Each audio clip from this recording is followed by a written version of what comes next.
All right, hello, I'm Darren Alff from BicycleTouringPro.com, and this is Roberto LoRusso, and we are in Wiarton, Ontario, Canada. And today we're going to Owen Sound, Ontario, Canada, along the Bruce Peninsula. Yeah, so we're going on how long is it? It's about 55, 60 kilometers from here. 60-kilometer bike ride here in Canada. We've got our bikes here, and yeah. What else? Well, this is the most northern part of the Niagara Escarpment, which is a significant geographic feature of southern Ontario. It's probably one of the more beautiful areas, and it's quite famous for its great vistas of Georgian Bay. Yeah, and this isn't an overnight bicycle tour like I normally do, but instead just kind of a fun day ride, but we thought we would take you along because it's a beautiful part of the country. Absolutely. All right, so here we go. Bye!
This is the actual spot that I want to take it to.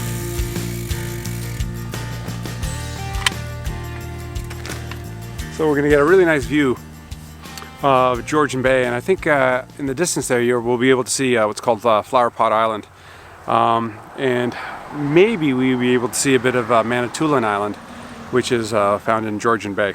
Back this way you can see the escarpment, and this is a remnant of glacier activity.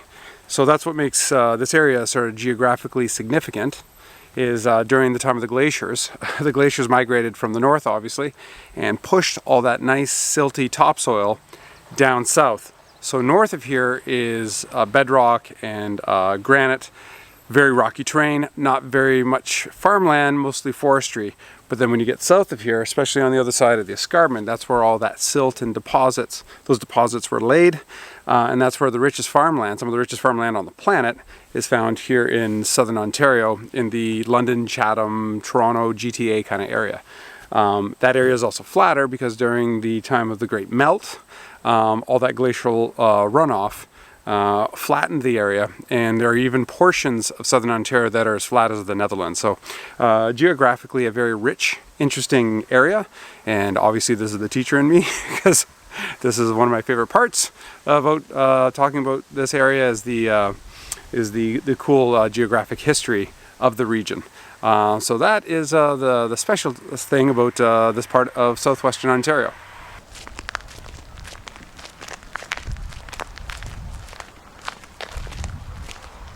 So we're going to, I guess, Skinner Bluff.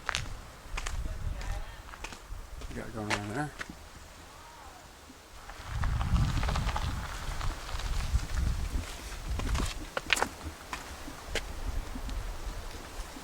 So it's kind of cool, eh, Darren? You can see the Niagara Escarpment, the bluffs up here. Yeah. A little bit of Canadian Shield exposed.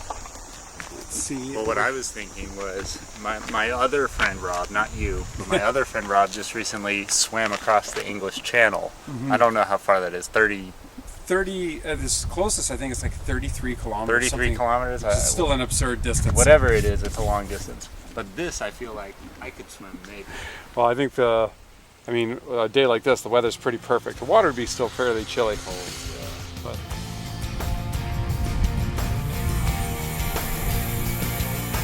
Rob is so much faster than I am. If If this were like the tortoise and the hare, I would definitely be the tortoise, and he would definitely be the hare. Oh, he's so fast. Nice look up right there. Did we make it to the top of the hill? Yeah, that's the top. Oh, okay. It's not a huge hill.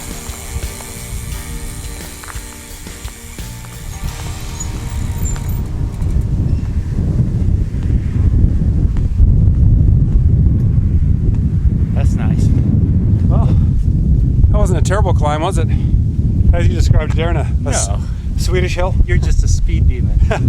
I was telling Rob that I just got a new camera, the Canon G7X Mark III, and I was kind of showing it to him.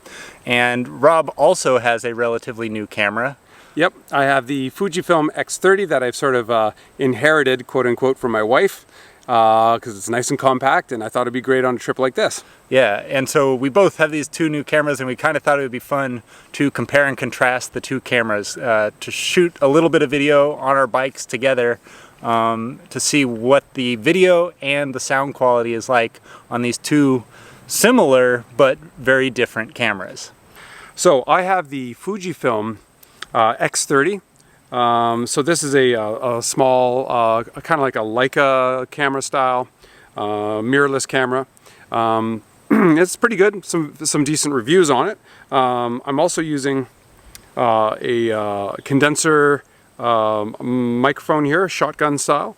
This one is relatively inexpensive. This only cost me about $30 Canadian, so I think you can get this probably for about $20 or $22 American. And this camera itself cost about, new when I bought it a few years ago for my wife, about $600 Canadian, which I think is about $450 US. And I am shooting with the Canon G7X Mark III, and I have a Rode microphone. It's the Video Micro microphone, and I think this cost about $60, so about twice the price of Rob's. It has a big furry windscreen on it, windsock, which will hopefully block out some of the wind noise.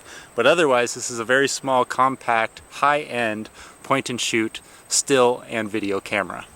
All right, so we are on the road now, and we are testing Rob's camera first. He does not have the microphone plugged in, so we are testing the audio straight out of the camera. So now this is the sound test with his camera. Now this is the internal microphone. So now, again, try to pay attention to both the audio quality and the image stabilization. Now we're back and shooting with Rob's camera with the external microphone plugged in. This is a shotgun microphone, so the noise is directed at me, so hopefully the audio is a bit better. Now we're doing the test with Darren's camera with the external microphone. This one is a dynamic style microphone. It's not a shotgun style. But the audio should be much better because he has a large windsock. And that windsock is much better in terms of getting rid of the wind noise. So it should be a little bit more directional, and the wind noise should be mitigated significantly. So now we're cycling on a paved surface. There should be less gravel noise in the background. But one thing you should know about the video work is that Rob and I are cycling about equal distances apart throughout all of these tests. But I'm guessing that Rob's camera is going to be punched in a little bit more than with my camera. I have a wider viewing angle on my camera than on his. So next is the test with Darren's camera with the Rode mic on a paved surface. So the last time we actually had a bit of road noise with gravel. Here the only noise we should be getting is a little bit of wind noise. Not too much wind at the moment. Picking up there a little bit, so we'll see how that is. So this is a test pavement. Wind noise with the external mic. So we have now tested both cameras and microphones in a bunch of different scenarios. Please leave a comment down below and let us know which of these camera setups you thought looked and sounded the best. What do you have to say, Rob? Well, I think we'll be surprised. I think the audience will probably be fairly split, but I think the conclusion will be that the Canon is going to win out on a number of the categories, because it is a pretty impressive piece of kit, if I do say so myself. Are you just saying that to be nice? No, I've actually kind of got camera envy a little bit. Although I do really like this Fujifilm camera. It's quite nice, but yours got a lot of features that I really do like, and I think you chose well. Yeah, so if you're interested in purchasing either one of these cameras or microphones, I'll put a link to those products in the video description below. If you want to learn more about how to conduct your own bicycle touring adventures, visit my website at bicycletouringpro.com. And what else, Rob? Well, you should come visit Southern Ontario and do some filming and cycling yourself. You know, got to promote home, right? Yeah, that's good. All right, thanks so much for watching, and we hope to see you out on the road sometime soon. Bye. Hey.